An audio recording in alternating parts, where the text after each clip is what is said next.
Muy buenos días, señor licenciado Rodrigo Medina de la Cruz, gobernador del Estado de Nuevo León. Señor diputado Jorge Santiago Alanís, presidente del Congreso del Estado. Magistrada Graciela Guadalupe Buchanan, presidenta del Tribunal Superior de Justicia del Estado. Doctor José Luis Prado, presidente honorario del Consejo Consultivo Ciudadano de la Procuraduría General de Justicia del Estado de Nuevo León.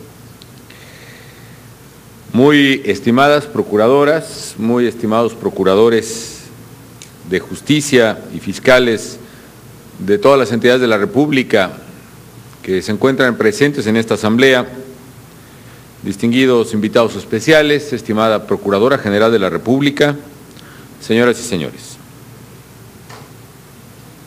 Para mí es un honor el poder asistir a esta 10ª asamblea, la 27ª asamblea plenaria de la Conferencia Nacional de Procuración de Justicia. Esta reunión es de la mayor importancia, como lo es la Conferencia de Procuradores de Justicia misma, pues las instituciones que ustedes encabezan tienen sobre sus hombros la responsabilidad de llevar la esperanza de millones y millones de mexicanos que deseamos alcanzar un México de paz con justicia. Ustedes han decidido participar en la tarea de reconstrucción de la justicia en México en un momento particularmente delicado de la vida del país. Un momento en el que la sociedad se ve amenazada por una criminalidad cada vez más violenta, cada vez más inescrupulosa. Y un momento también en el que estamos dando una lucha, y una lucha firme, decidida, precisamente por la seguridad y por la construcción de un auténtico Estado de Derecho en nuestro país. Se trata de uno de los esfuerzos más significativos que los mexicanos hayamos iniciado en muchísimo tiempo. Y esto parte de una premisa elemental: no puede haber prosperidad sin Estado de Derecho, no puede haber desarrollo sin legalidad. La preservación de los derechos de los ciudadanos, la procuración de justicia y la impartición de la misma está, pues, en el cimiento mismo del futuro que queremos para México. Y precisamente por ello quizá sea también el problema mayor, la seguridad y la justicia para la mayoría de los mexicanos, y también para nosotros servidores públicos, el problema más difícil y más riesgoso de resolver. No es extraño, pues, que estemos enfrentando el problema mayor de México, también con el mayor ahínco que puede provenir de las instituciones y de los servidores públicos. Se trata, pues, de un esfuerzo significativo y trascendental que, de perseverar en él y de hacerlo correctamente, dejará una huella positiva en las futuras generaciones de mexicanos que bien merecen precisamente un legado de mayor justicia y seguridad, como debió nuestra generación también haber recibido a su vez un legado de justicia y seguridad que no recibió.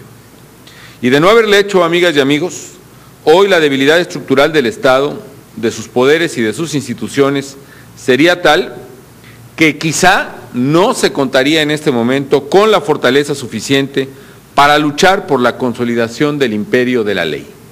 En otras palabras, de no haber actuado a tiempo frente a la criminalidad, quizá hoy mismo, ya no digamos dentro de 6 meses o un año, hubiera sido demasiado tarde para el Estado mexicano enfrentar el poderío que han desarrollado las bandas criminales en nuestro país. Por eso, en el gobierno federal y en muchos estados de la República, entre otros en esta administración, en el gobierno de Nuevo León, hemos iniciado un esfuerzo con toda determinación porque ofrecer seguridad a los ciudadanos y consolidar el Estado de Derecho es tarea fundamental de cualquier gobernante. Me atrevo a decir que antes que cualquier otra tarea de gobierno, la seguridad y la justicia son la primera de todas las tareas del gobernante. De hecho, todos asumimos ese compromiso al asumir un cargo público, el de presidente de la República, el de gobernador, el de ustedes, procuradores de justicia, hasta el más modesto de los regidores. Nos comprometemos precisamente a lo único que la Constitución obliga a protestar a cualquier servidor público: guardar y hacer guardar la Constitución y las leyes que de ella emanan. Esta es una regla fundamental, elemental, una premisa que incluso no debiera dar espacio a la discusión. Es una afirmación categórica de la Constitución y un imperativo categórico también en términos kantianos del actuar ético. Sabemos, por desgracia, también que en la medida que se evade esta responsabilidad, la de guardar y hacer guardar la ley, es cuando vienen los problemas, el deterioro mayor de las instituciones y tarde o temprano el deterioro de la vida social de una comunidad. Y por eso, por los casos de servidores públicos que traicionen la confianza ciudadana, o por quienes por omisión, por temor o por corrupción, por cualquier razón, hayan faltado a este deber de salvaguardar los derechos y las leyes, es hoy que vemos a algunas regiones del país sufriendo una espiral de inseguridad, incertidumbre, corrupción e impunidad. Esta es una situación que no podemos permitir. No podemos dejar que la delincuencia siga lastimando a las familias mexicanas. Ni podíamos permitir precisamente que las circunstancias que a todos los gobernantes nos rodean nos hicieran actuar en falta a nuestro deber de proteger a la población. Tampoco podemos tolerar a quien se coluda con los criminales. No podemos permitir que la corrupción mine a las instituciones democráticas y con ello el futuro de México. Luchar, pues, por la seguridad y por la legalidad, luchar por el Estado de Derecho, es una obligación legal, ética y moral de primer orden de cualquier gobernante. Es, insisto, un imperativo categórico. Y por ello, como señalaba el señor gobernador, el gobierno federal y, en este caso, el gobierno de Nuevo León, hemos implementado estrategias integrales para atender esta compleja situación. Una estrategia que consta de 3 ejes fundamentales. Primero, combatir de manera frontal a los criminales para que no sigan lastimando a los ciudadanos. Si no es el gobierno quien enfrenta a los criminales, ¿quién les va a hacer frente?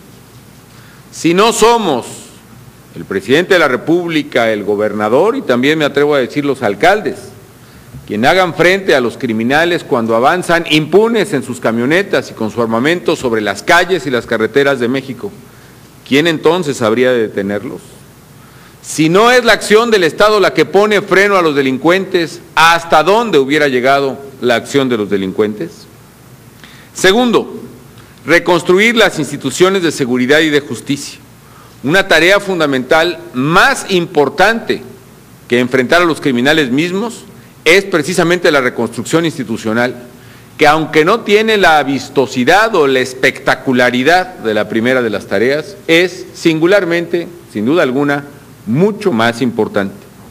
Eso es precisamente lo que estamos haciendo, entre otras cosas, en la Procuraduría General de la República, y sé que se está llevando adelante en las Procuradurías de Justicia locales.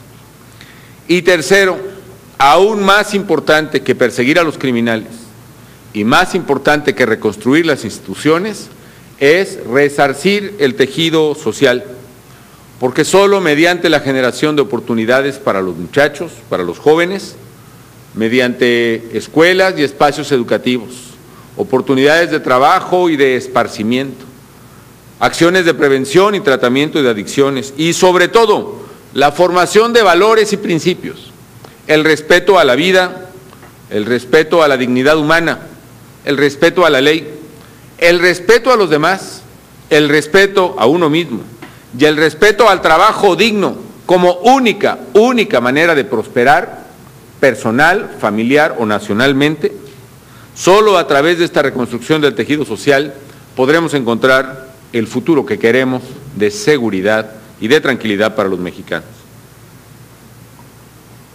En esta estrategia, la labor que desarrollan ustedes, procuradoras, procuradores, fiscales, tanto la federal como los estatales, es de la mayor relevancia. De su buen funcionamiento, de su depuración y su profesionalismo depende en buena medida que podamos garantizar a los mexicanos un país con justicia duradera. Déjenme decirles que en la implementación de esta estrategia, la consecuencia de las acciones del Estado, tendiendo todas a una justicia y seguridad permanente, tienen impacto en distintos momentos en el tiempo. Por ejemplo, la acción de combatir a los criminales es la más inmediata, es también la más urgente y también la que tiene impactos en el más corto plazo. La acción de reconstruir las instituciones, aunque se inicia ahora como se ha iniciado, su maduración solo puede darse, lo entendemos así, en el mediano plazo, es decir, cuando se acabe de depurar a las instituciones policíacas, cuando se acabe de depurar y también a las instituciones de seguridad y justicia, y por eso celebro que avancen, por ejemplo, los controles de confianza establecidos en la ley, también en las procuradurías y fiscalías estatales, empezando por la de los altos mandos y por ustedes mismos. Sin embargo, la labor de reconstrucción institucional tiene su impacto en el mediano plazo, porque no puede ser de la noche a la mañana ni de un día para otro. Y tercero, la reconstrucción del tejido social tiene impacto en el largo plazo, porque aunque ahora se hagan las escuelas y las universidades, las 105 universidades públicas y gratuitas nuevas que se han construido en el país en los últimos años, por ejemplo, el impacto de esos espacios de oportunidad solo puede sentirse en el largo plazo, precisamente cuando transcurran por sus aulas nuevas y muchas generaciones de estudiantes, lo cual, por su propia naturaleza, toma mucho más tiempo que el atrapar a una banda criminal o el de establecer controles de confianza en un funcionario público. Ahora bien, aunque sus efectos plenos deban sentirse positivamente en el largo plazo, también algunos de ellos pueden palparse ya en el corto plazo. Como todos sabemos, en distintos puntos del país se han presentado episodios de violencia inéditos. En todos, o por lo menos en la mayoría de ellos, la acción de los operativos de las fuerzas de seguridad ha redituado precisamente en el corto o en el mediano plazo, según sea el caso y con diversa magnitud, en una reducción de los eventos criminales. Lo mismo en Tijuana que en Ciudad Juárez, en Veracruz o en Acapulco. Aquí en el estado de Nuevo León, particularmente merced a la confrontación entre dos de las bandas criminales más peligrosas y más violentas del país, y también a la debilidad y vulnerabilidad de las instituciones encargadas de la seguridad y justicia en la entidad, tarea, la de su fortalecimiento, desatendida durante largo tiempo y hasta hace poco. La violencia y el crimen floreció hasta hacer de esta entidad, y particularmente de su zona metropolitana de la capital, una de las más violentas del país. Sin embargo,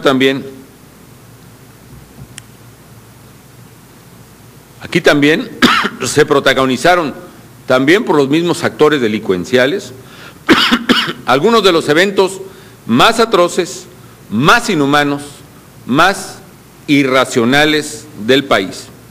El incendio del Casino Royal, la riña, homicidio y fuga perpetrados en el penal de Apodaca, y recientemente el homicidio y bárbaro desmembramiento de personas encontradas en Cadereyta, Nuevo León.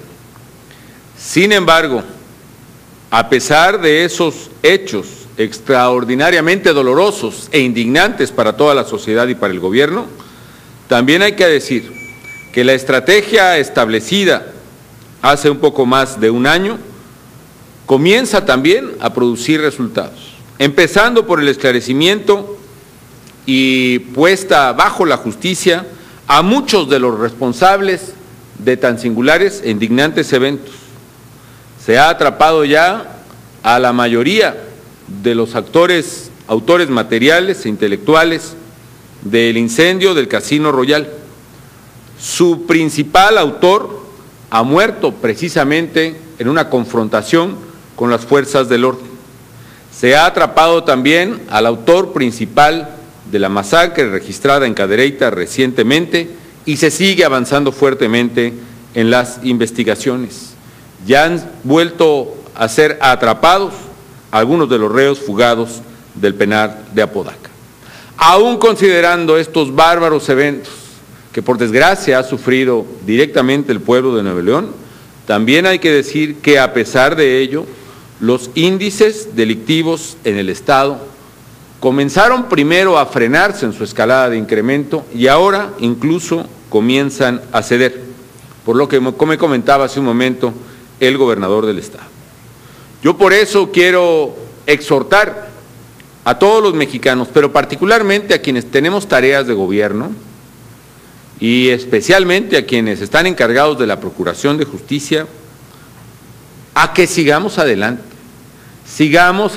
precisamente enfrentando a la criminalidad, reconstruyendo las instituciones y por supuesto fortaleciendo los lazos del tejido social en México. A que perseveremos con fuerza y determinación en nuestro anhelo de tener un México libre, justo y seguro, sabedores de que los resultados anhelados, aunque se tengan que dar en el largo plazo, pueden presentarnos importantes resultados positivos, aún en el corto plazo, como los que he comentado. Es particularmente a través del segundo eje estratégico, la reconstrucción de instituciones, como las Procuradurías y Fiscalías de Justicia de los estados tienen un rol fundamental. Por ello, quiero referirme a algunas tareas específicas que sé que son abordadas por ustedes y que las debe conocer la ciudadanía. En primer lugar, es indispensable avanzar en las transformaciones que nos permitan implementar plenamente el nuevo sistema de justicia penal. La reforma abrió la puerta para ofrecer a los mexicanos un sistema de justicia más eficaz y transparente.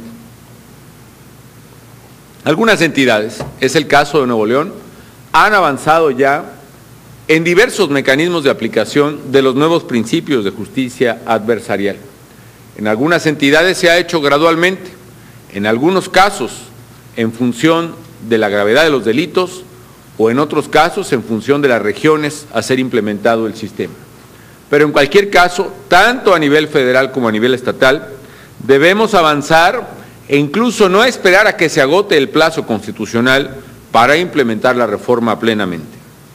Para que esta reforma esté en plena operación, se requiere del compromiso de todos los niveles de gobierno y de los poderes públicos, y esto es particularmente cierto para los encargados de la Procuración de Justicia.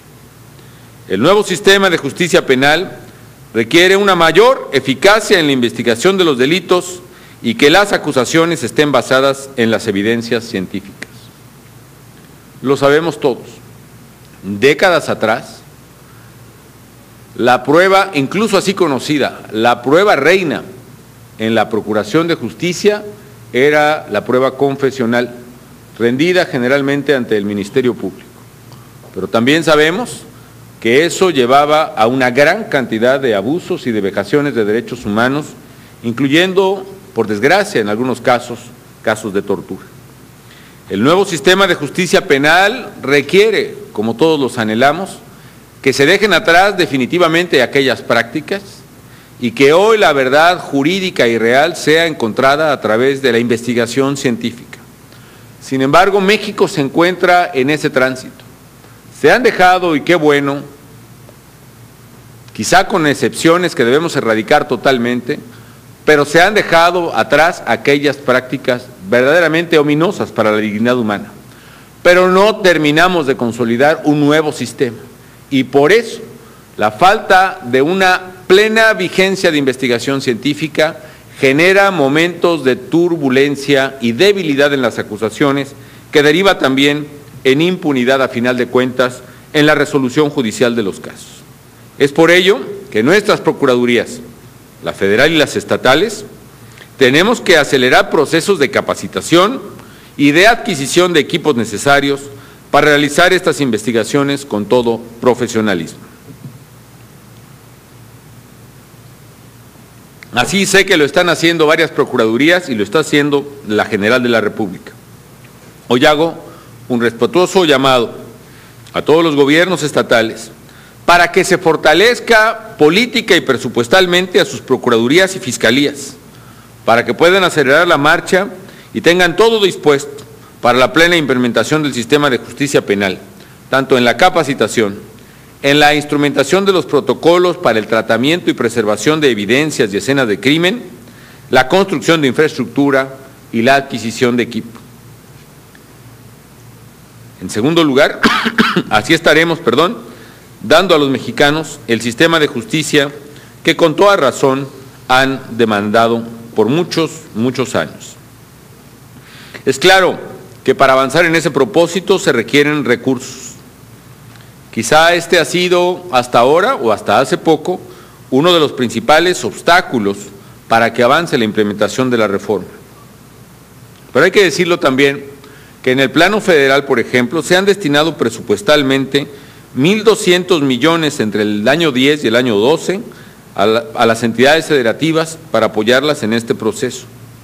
Hay además fondos destinados a la seguridad que bien pudieran destinarse también a los recursos necesarios para implementar la reforma en materia penal y que alcanzan montos superiores a los 19,000 millones de pesos por año en el presupuesto de egresos de la Federación, destinados precisamente a las entidades federativas. Finalmente, este año también Banobras, por instrucciones del Gobierno federal, ha puesto a disposición de las entidades federativas recursos por hasta 12,000 millones de pesos adicionales a los fondos disponibles, que pueden ser canalizados a través de crédito para la construcción de infraestructura de seguridad y justicia, un crédito que tiene además modalidades excepcionales que vale la pena conocer. Por ejemplo, el capital, el principal de este crédito, no tiene que ser asumido por la entidad federativa. Esto es, la entidad que lo contraiga precisamente para infraestructura judicial, por ejemplo, salas de proceso o equipo de investigación científica, solo tiene que hacer frente al pago de los intereses y el gobierno federal paga todo el capital de la deuda para este propósito. Y además, los gastos de proyectos ejecutivos por el primer año son totalmente a cargo de la Federación. Ese es el primer punto, pues, avanzar en la reforma penal.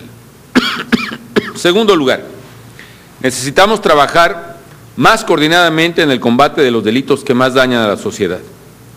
Uno de los pasos es combatir los delitos del fuero común, que representa el 90% de los delitos que se cometen en el país y que son competencia de las autoridades locales. Es cierto, lo que es más espectacular y lo que ve toda la gente prácticamente todos los días en los medios de comunicación son los crímenes más violentos y más indignantes para la sociedad, los que comete precisamente la delincuencia de crimen organizado. Sin embargo, los delitos que más sufre la gente no son este tipo de delitos. Los delitos que está sufriendo la gente son mucho más cercanos y mucho más fáciles de evitar. Es decir, el trabajador sufre porque los días de quincena es asaltado en el microbús o en el pecero que utiliza para regresar a su casa. Los jóvenes, incluso los niños, están siendo acosados y asaltados en el camino a la escuela. Los empresarios son secuestrados. Las amas de casa les roban el monedero precisamente cuando van a comprar su mandado. Este tipo de delitos son la mayoría de los delitos que se cometen en el país y tenemos que centrarnos entre todos para reducirlos drásticamente. Es urgente incrementar, pues, las capacidades de las procuradurías para combatir estos delitos. En tercer lugar, es necesario seguir trabajando para el fortalecimiento de las bases de datos, tanto de homicidios dolosos como de personas no localizadas. Nunca debemos resignarnos a que los homicidios que se cometen en el país sean una cifra o una estadística. Cada persona que muere, independientemente de que esté vinculada o no a la criminalidad, es una persona con nombre, apellido, familia, padres, posiblemente hijos. Por eso es fundamental centrar nuestro esfuerzo en las víctimas de la violencia criminal, cerrar las heridas que la delincuencia ha abierto en nuestra sociedad, y para ello hay que avanzar en el convenio para la unificación, integración e intercambio de información en materia de personas no localizadas, como en el protocolo para el tratamiento e identificación forense. Debemos saber quiénes son quienes han padecido o han muerto a manos de la delincuencia. Debemos saber quiénes son, reivindicar su nombre y evitar precisamente el olvido o la pérdida de identidad de cada persona. Por eso es tan importante avanzar en las bases de datos respectivas que nos permitan cruzar la investigación e información sobre estos casos y, sobre todo, perseguirlos hasta esclarecer y llevar a la justicia a los criminales. En cuarto lugar, requerimos fortalecer la capacitación y el trabajo que se realiza en materia de derechos humanos. Sabemos que esta es una lucha desigual, que los criminales recurren precisamente a una violencia sin nombre, una violencia sin escrúpulo, y que nuestro deber es el de actuar con absoluto respeto a la ley y a los derechos humanos, sabiendo que incluso atrás de cada criminal hay una persona que tiene derechos. Hay que decir también que en estos años los mexicanos hemos hecho la mayor ampliación de derechos en la historia contemporánea de México. Con las reformas constitucionales, tanto en materia de derechos humanos, que reconocen como derecho interno cualquier derecho humano consignado en tratados internacionales suscritos por México, como con la reforma en materia de amparo. Para que estas reformas cristalicen, es necesario que todos tengamos pleno conocimiento de tales derechos y la capacitación necesaria, ministerios públicos, policías, por ejemplo, Fuerzas Armadas, para abordar los casos de seguridad con pleno respeto a tales derechos. En suma, pues, son algunas de las tareas pendientes que sé que han sido y serán discutidas por la Conferencia de Procuradores. El compromiso y el esfuerzo de todos ustedes es indispensable para alcanzar ese México más seguro, más justo y más próspero que anhelamos. Señoras y señores procuradores, la lucha por la seguridad y por un verdadero Estado de Derecho exige que todos los poderes públicos y los órdenes de gobierno hagamos lo que nos corresponde para combatir a los criminales, fortalecer a las instituciones de seguridad y justicia y darnos el marco jurídico adecuado y fortalecer el tejido social. Estoy convencido que esta lucha es de largo aliento, pero no podemos detenernos en la marcha que hemos iniciado hacia un México seguro, justo y próspero. Es un camino difícil, es un camino que implica riesgos, pero de los caminos que se pueden emprender, este es el camino que nos llevará precisamente a resolver este problema. Por eso es importante que sigamos adelante y que en próximas administraciones también haya el compromiso, quien quiera que esté a cargo de ellas, para continuar con este esfuerzo que es por el bien de las y de los mexicanos. La lucha por la seguridad de los mexicanos es un tema fundamental en que las decisiones que se tomen definirán el curso de la historia del país. De entre los males endémicos de México se encuentran precisamente la impunidad y la corrupción. Ambos males deben ser repudiados enérgica y unánimemente por la sociedad, porque nadie puede estar por encima de la ley. La ley debe aplicarse con todo rigor, sin distingos, caiga quien caiga, sin importar condición o posición social, política o jerárquica. Yo estoy convencido de que solo perseverando en el esfuerzo de los mexicanos, en el esfuerzo que ya hemos iniciado, lograremos precisamente derrotar la impunidad y la corrupción que la genera y recuperar la paz y la seguridad con justicia para México. Finalmente quiero decirles, señoras y señores, que cuentan conmigo en esta tarea, que tengo el compromiso de luchar por estos ideales y de seguir en esta lucha por un México mejor, no solo hasta el último día y la última hora de mi mandato, sino hasta el último día de mi vida.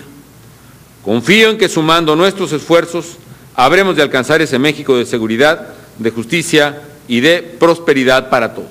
Y si me permiten, les pediré que me acompañen a hacer la declaratoria solemne de esta asamblea.